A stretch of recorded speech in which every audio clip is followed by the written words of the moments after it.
Welcome back to our series examining Revelation, its grand climax at hand. In this second episode, we're going to skip ahead to chapter 3 of the book for a moment and talk about the question of authorship. Who actually wrote the book of Revelation? Revelation 1 verse 1, 1 verse 4, and 1 verse 9 explicitly name the author as John. Early Christian tradition, starting with Justin Martyr in his Dialogue with Trypho from the 2nd century, assumed this meant John the Apostle, son of Zebedee. Other writers, such as Irenaeus in Against the Heresies, Tertullian in On Prescription Against Heretics, and Clement of Alexandria in The Rich Man's Salvation, who accepted this theory. Jehovah's Witnesses follow that long-standing Christian tradition. In chapter 3 of Revelation, its grand climax at hand, paragraph 2, we read, "The Apostle John introduces this grand prophecy with the words, 'A revelation by Jesus Christ, which God gave him, to show his slaves the things that must shortly take place.'" But that's not where most biblical scholars stand today. In fact, the majority of modern scholars, across denominational lines, see serious problems with identifying the author of Revelation as the Apostle John.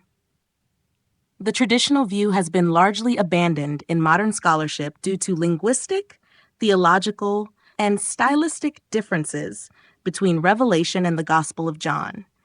These differences suggest distinct authors and theological agendas, though some scholars argue for shared Johannine community influence. Scholars usually refer to the author as John of Patmos, distinguishing him from other early Christian figures named John.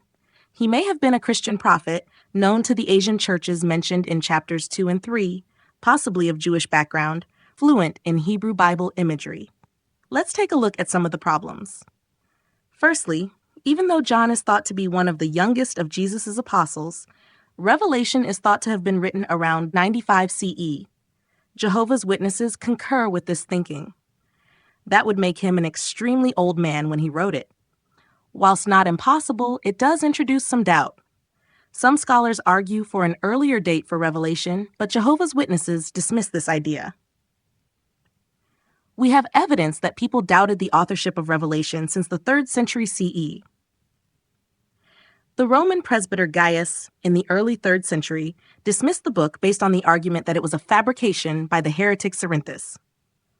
Dionysius Barsalibi, citing a lost work of Hippolytus, Capita Adversus Chaim, writes in his commentary on the Apocalypse, Hippolytus of Rome says, "A man appeared, named Gaius, saying that the gospel is not by John, nor the Apocalypse, but that it is by Cerinthus the heretic." One of the main controversies about the authorship of Revelation is that the Gospel of John and the book of Revelation differ considerably in style and theology. Alexandrian Bishop Dionysius raised this in one of his letters. By the phraseology also we can measure the difference between the Gospel and Epistle and the Revelation. The first two are written not only without any blunders in the use of Greek, but with remarkable skill regarding diction, logical thought, and orderly expression. The Greek of Revelation, by contrast, has a lot of grammatical mistakes, and the sentence structures are highly unsophisticated.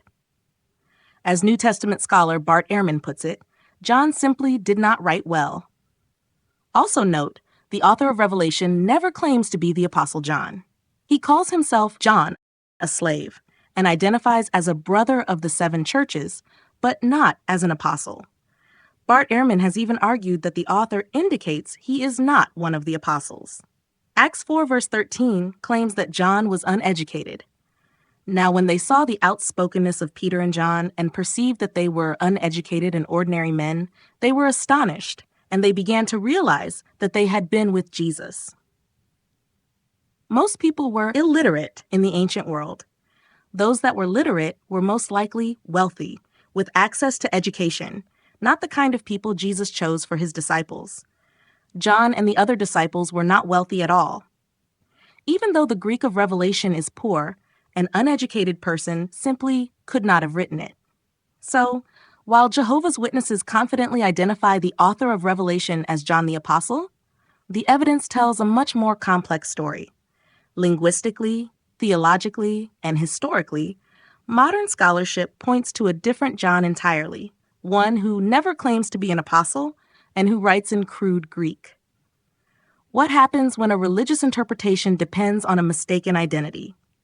That's a question worth exploring further, because if you misidentify the author, you might just misinterpret the entire message. Next time, we'll start to look at Chapter 2 of Revelation, its grand climax at hand. Don't forget to check the other resources in the description.